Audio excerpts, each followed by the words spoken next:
So today is January 27th. It is a Saturday, and yesterday on the 26th, we got some new reveals from Ravensburger around Set 3 into the Inklands. It's been a while since my last video where we reviewed some of the leaks from early January or reveals, and I think it's time that we just go over some of the new cards here. So just a reminder, local game stores, this set hits in less than 20 days as of me making this video on February 23rd, and mass retail it hits on March the 8th. Starting off, we got Friend Like Me. It's a 5-cost inkable action song for Sapphire, and it says each player puts the top 3 cards of their deck into their inkwell face down and exerted. Right away, I just think this card is not very good. You can kind of compare it to a Whole New World. The difference is with a Whole New World, you can dump your whole hand and then Whole New World yourself into advantage. Whereas with this card, at least right now, from what I can think of, maybe you can let me know in the comments if there's other applications.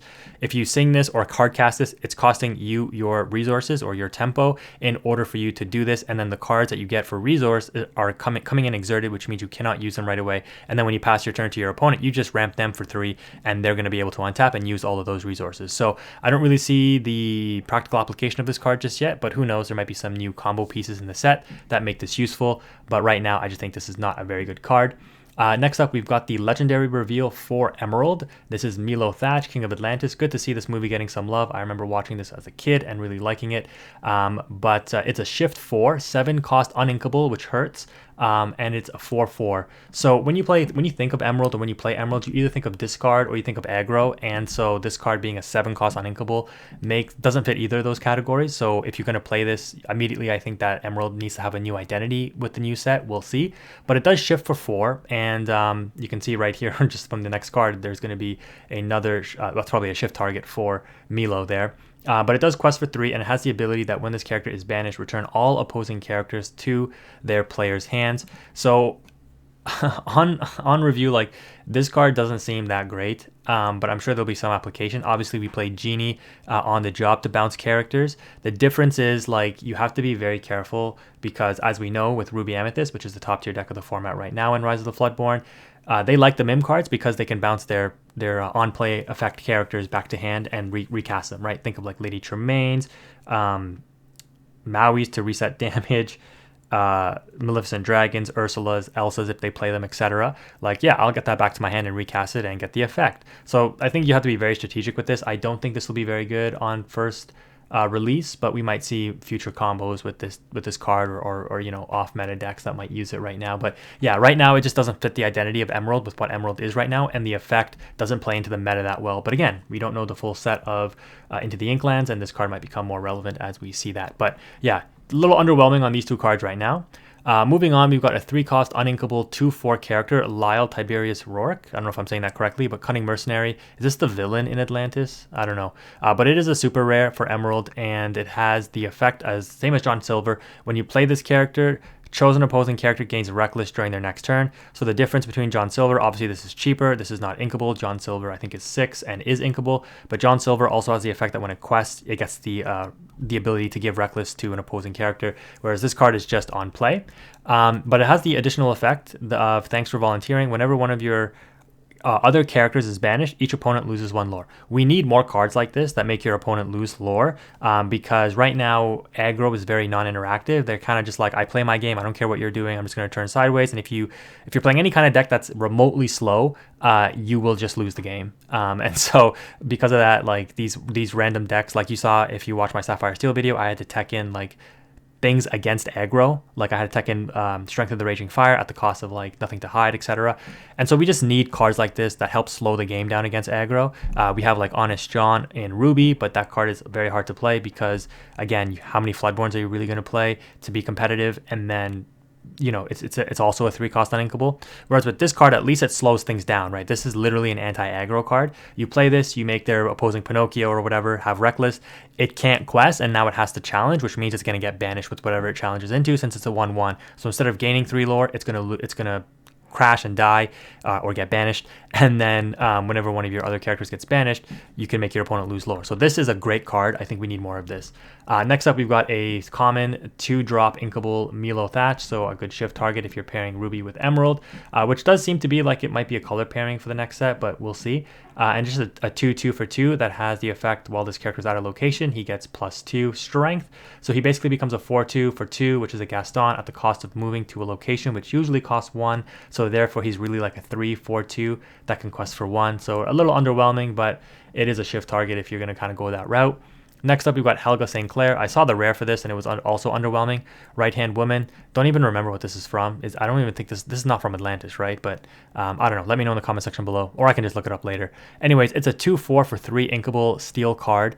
It is a villain, so villain decks for steel maybe, I don't know, but challenger too, so it becomes a 4/4 when challenging, and it can quest for 1. There's just too many high value 3 targets in steel right now, and usually with whatever you're pairing it with, so I don't really see this becoming relevant unless we see that 4 toughness become a relevant breakpoint in the meta, because obviously, as we know right now, the meta has shifted away from the X and 2 toughness characters, and we've gone to X and 3, so things like Prince Eric and the 1-drop 1/3s like Minnie Mouse, etc., Tiana's, whatever, have more value right now in the meta. As we move into the Inklands, again, at 3 cost, I just think there's probably more high value targets that you would play, so a little underwhelming, but again, we have to wait and see how the meta develops. Then we got Heart of Atlantis. This was already leaked. It's basically double the lantern, so instead of costing 2, it costs 4, and instead of paying 1 less when you exert, you pay 2 less for the next character you play next turn. Then you got Kida, a 1/2/2, so this is the Amber, and it is a Storyborn Hero Princess, so this might be relevant as a 1-drop. And then you got Milo here as a Emerald 1/2/2, that's also a Dreamborn Hero. So again, a good Floodborn target for the 7-drop Milo Thatch, but again, I don't really see this thing becoming relevant, at least right now. Then we have our very first non-character legendary in Lucky Dime. So immediately I think of Scrooge McDuck, right? So one simple coin changed Scrooge's life forever. But this does cost 7. It is uninkable. And then for the cost of exerting and paying 2 ink, you can choose a character of yours and gain lore equal to their lore number, which is pretty insane. I know for me, I've invested a little extra in Maui's and Fishbone Quills, and I'm glad I did, because this card with Fishbone Quill and Winnie the Pooh is absolutely nuts. Because if you think about it, like Winnie the Pooh is I like it better than Mickey, which I don't know. I'm not going to get into that right now, but basically Mickey, you don't get to choose what you put into your inkwell, whereas at least with Winnie the Pooh, even though it's from your hand, so you're losing hand advantage, you get to choose what you put into your inkwell. It also quests for 2, and it's also inkable. So if I have Fishbone Quill and Mickey, I'm usually always just fishboning and then putting the Mickey in. I could do the same thing with the Winnie the Pooh. The difference is if I don't have Fishbone and I need to ink the Winnie the Pooh, I can do that. Drawing Mickey late game is really annoying. The reason why this is relevant, and I'm explaining this all to you right now, is because if you do get the Fishbone Quill, the Mickey, or the Winnie the Pooh, whichever one you choose to play, you get them out on turn 3, and you ramp your way, I think, 2 extra ink, right? You get this card out, I think, by like turn 5. My math could be wrong. I'm kind of trying to do it in my head, but you get this out on turn 5, and then it does cost 2 ink to use, but with the ramp and the card draw that you have in Sapphire, right, with the Hiram engine, and usually, right, like right now, the popular pairing is Steel, whole new worlds, refresh your hand after you've dumped it into the inkwell, Beast, Tragic Hero, draw extra cards. Like, this card could become a huge threat in the Sapphire Steel or any other Sapphire deck, really. It could become relevant. You're just, in addition to drawing all those cards and inking extra, now you're gaining extra lore for the cost of 2, but it could become very relevant. Then we have Sumarian Talisman, Source of Magic, 3-cost inkable ruby item. During your turn, whenever one of your characters is banished in a challenge, you may draw a card. So really kind of playing up that whole Shere Khan, Queen of Hearts, Challenger-esque vibe. And if you've watched my channel, you know I've tried to make like Ruby, Amethyst, Challenger decks work. So things like Scar, Peter Pan, Shadow, Maui's, Madam Mim, Foxes, etc. All have high value targets. The difference is you need to play tap down characters. So things like Elsa and the tapping Pinocchio, the talkative puppet, in order to just like force your opponent's cards to be exerted. Then you can just get lots of card advantage off of stuff like this. It's an uncommon. I don't think this will see competitive play. I could be wrong, but in like a Lorcana environment, this card would be very good, especially since it pairs like extra card draw for Queen of Hearts. Then we've got Audrey Ramirez. This was already leaked. It's a ward 5-cost inkable 2/5. Quest for 2, so you put it on board at turn 5 or turn 4 if you've ramped on turn 3. And then whenever this character quests, ready one of your items. So very interesting. Yeah, like pairing this with this, like you end up paying 4, but then you quest for 2, you gain 2, you gain 2 again. That's 6 ink. Or sorry, not 6 lore that you could potentially get off of these combination. So that's very interesting. We've got a new Tinkerbell as well. It's a super rare. I think this was already leaked though. Whenever one of your items is banished, you may put that card into your inkwell face down and exert it. So again, like that seems really interesting. So again, costing 5 could be played on turn 4 with a turn 3 ramp. And then if you have Hiram to follow up, Hiram banish an item, puts it into your inkwell instead of it going to your banish pile, you draw 2 and you get the extra ink resource. So the ramp is just insane. Very interesting. The issue you're going to run into is you're going to have to decide what is actually worth playing and what isn't worth playing, because there's a lot of cards that seem like they could combo very nicely. But as we know, for the Sapphire Steel deck that's currently competitive, you really only play 8 items, and some of the decks play Tamatoa, some of them don't. So sometimes you do want the card in your discard if you're playing Tamatoa to get it back, or like the Nick Wild to get back the Popsicle. So I don't know if you always want to see an item get banished. If side decks ever become a thing, and if there's ever like a Heavy Storm-esque kind of effect that clears all items, this card might become relevant, because if you have like 3 items on board, if they all get destroyed at once, they all go into your inkwell with the Tinkerbell on the field, so that could be interesting. Moving on though, we've got a pretty cool artwork here. Dreamborn Prince Eric, Expert Helmsman, Surprise Maneuver. It's a 4-cost uninkable 2/2, giving me vibes of Namari, super rare Ruby. So Ruby always seems to have like 2 underwhelming supers and then 2 good supers. Let's see if set 3 breaks that. When this character is banished, you may banish chosen character. And a quest for 2 for 4. So instantly better than Namari, in my opinion. You play this, you have to wait a turn if it gets dealt with. I think this card is decent, but 4 uninkable. So if you're pairing Ruby Amethyst, right, the 4 slot is kind of established with the Merlin Goat and the Merlin Rabbit, and I think they probably have more value than the Prince Eric here. But being able to challenge into something and potentially banish something with a challenge and then get the effect of Prince Eric to banish something, it could be good. I don't know, we'll have to wait and see. I think it is like a decent card overall, but just the fact that like it's sticky, right? It's not like Namari where you play Namari and you have to hope it survives in order for you to use the effect to exert and banish. This card is just instantly better than that, right? It quests for 2 as well. At 4, it's only a 2/2 though, and you put it on board, you're like, okay, opponent, deal with it and I'll banish one of your characters. Sure, go ahead. They could try to force it out, right? Like say if they have an opposing Cusco on board and you're like a Wanted Llama, which makes them draw a card when it's banished, they might be like, okay, I'm gonna out this card somehow, and then if you want to banish because it says you may banish my Cusco, I'll draw a card. I don't know. So there's it's nice because it's gonna introduce, or it should introduce, more interaction into the game. So that's good. Then we have what I think is going to be the best rare in the whole set, and probably going to be the money rare in the set. So Morph Space Goo. You may play any character with shift on this character as if this character had any name. So as we see more and more cards get released, right? Like for example, Sapphire, as I was just saying, there's a lot of decent cards that you might be able to play. We'll have to wait and see if Lucky Time is good or not. But if you look at Sapphire Steel right now, what are you really cutting from that list in order to make these cards relevant? It's going to depend on how the meta evolves to see what you need to play, right?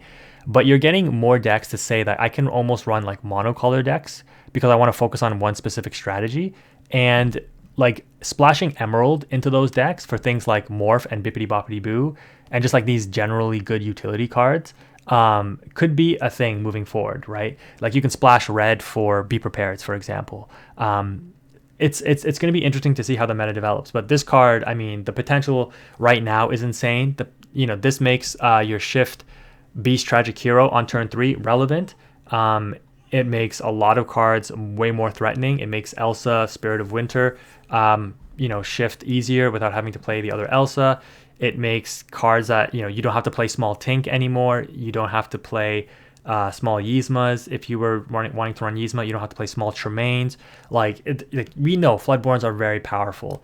All those cards that are like, you have to quest with this character to get the effects, Snow White, even Fairy Godmother, like all of those cards become instantly more viable with this on the field. Like Snow White in and of itself, I'm glad I have 4 and my foil one already, because like just Snow White becomes a Hades on shift with this card, and then if your opponent can't deal with it, it's just going to get you even more advantage, right?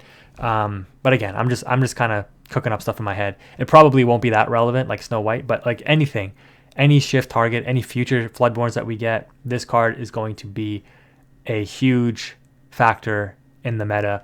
And you're going to start seeing Emerald being splashed into decks, I think, for sure.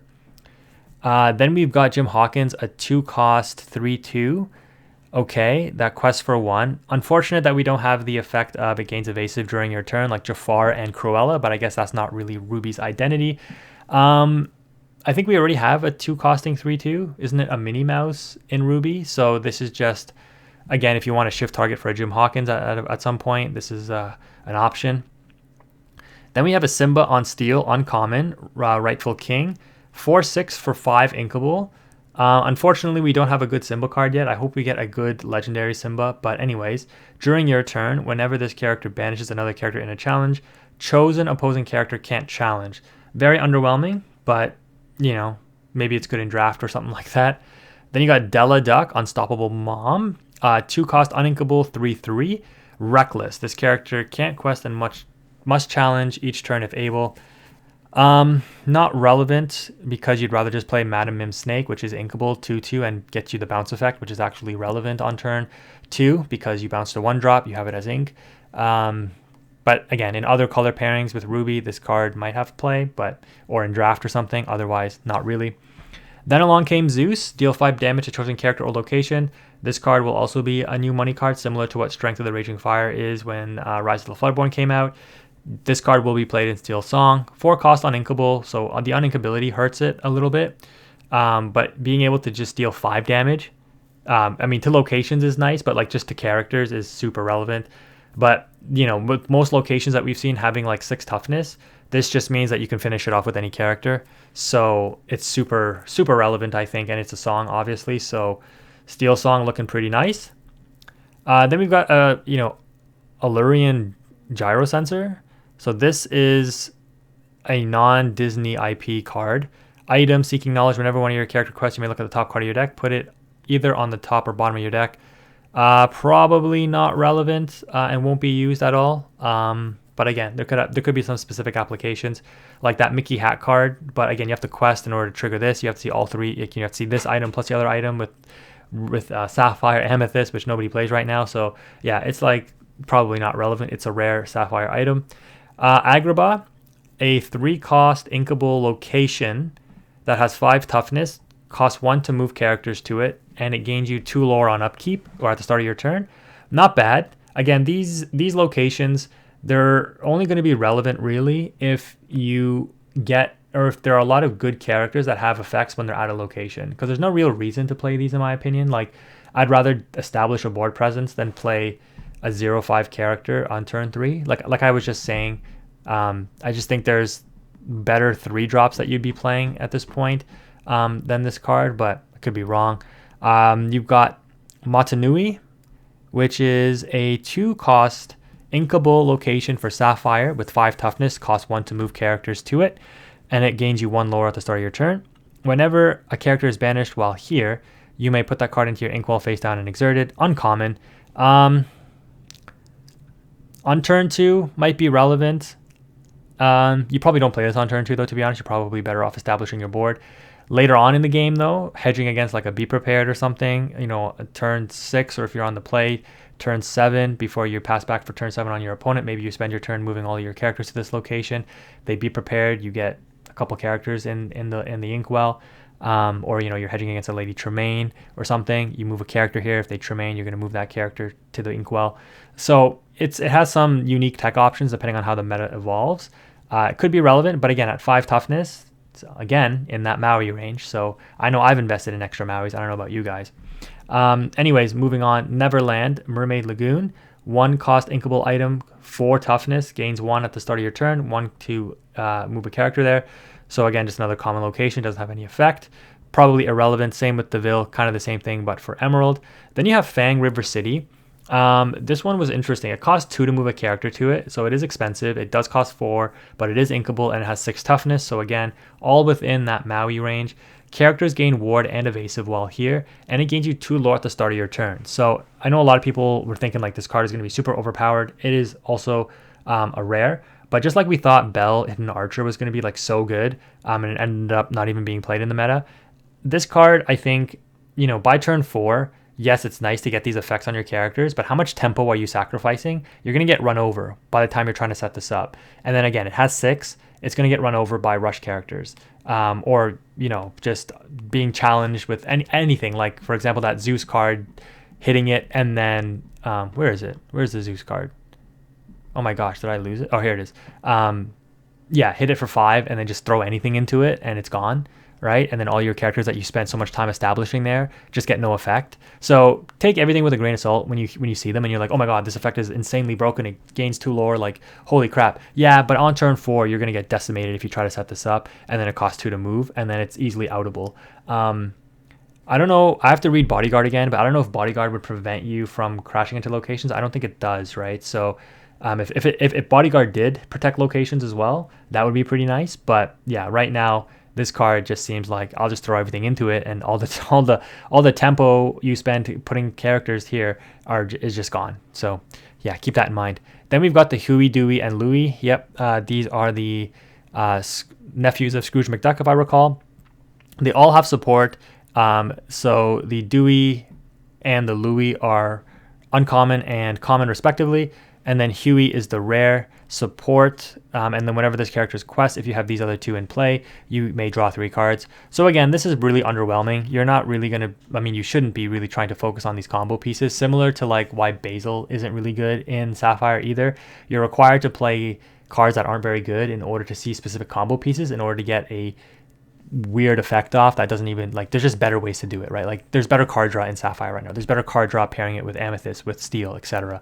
So right now it just seems a little underwhelming. Then we got Floatsam, Riffraff, Emerald, 3 cost. Wow, 3 inkable, 5/2. Wow, okay. Yeah, so drop this on turn 3 and just smash down a location or anything really on turn 3. That's interesting. Wow, 5/2. Interesting. Okay, and then it has an effect. Your characters named Jetsam get +3 strength. So Emerald, Amethyst, Jetsam, Floatsam decks. I don't know, right? Because we have the Jetsam, Floatsam cards on Amethyst as well. But again, combo pieces, on inkability, etc. Let's see what the Jetsam Riffraff is. So this one is a 2/2 quest for 2 with ward, still 3 inkable. And then it gives this ward. So these both become 5/2 warded characters when they're together. And then again, if you have any of the other Floatsam Jetsams, it also pairs the effects with them as well, say for example on Amethyst. And I think that's pretty much it. Before I wrap up this video, I just want to go back to Scrooge McDuck here, the super rare. During your turn, this character gains evasive. It's a 3/5. And then I didn't get rich by being stupid. During your turn, whenever this character banishes another character in a challenge, you may play an item for free. Okay. So again, like these very specific combo things, like this new card is the most expensive item we've seen. So if you set this up, you have this card on field, you have the Lucky Dime in hand. You're able to banish something. You play the Lucky Dime for free. And then you can use the Lucky Dime effect right away, probably, because you have at least 5 ink to play, or at least 6 inks probably, to play the Donald, right? And you get this out. You have 6 ink to work with. You pay 2. You get lore. You play out the rest of your turn. Then you have a very threatening item on board. Okay. Could be something that becomes relevant. I don't know. We'll see. The fact that they're both on inkable really hurts, though, to be honest. But again, with Fishbone Quills and Winnie the Poohs, I mean, you can put uninkable cards into your inkwell. So if you see this early and you're like, I'm not going to go for this combo right now, just put it in the inkwell with a Fishbone Quill. So, interesting. Yeah, I'm liking the reveal so far. I think this game is developing pretty nicely. I don't think locations are going to be as overpowered as people think, but we'll have to wait and see. But anyways, if you made it this far in the video, let me know what you think in the comment section below. Thank you again for watching, and Quantum is out.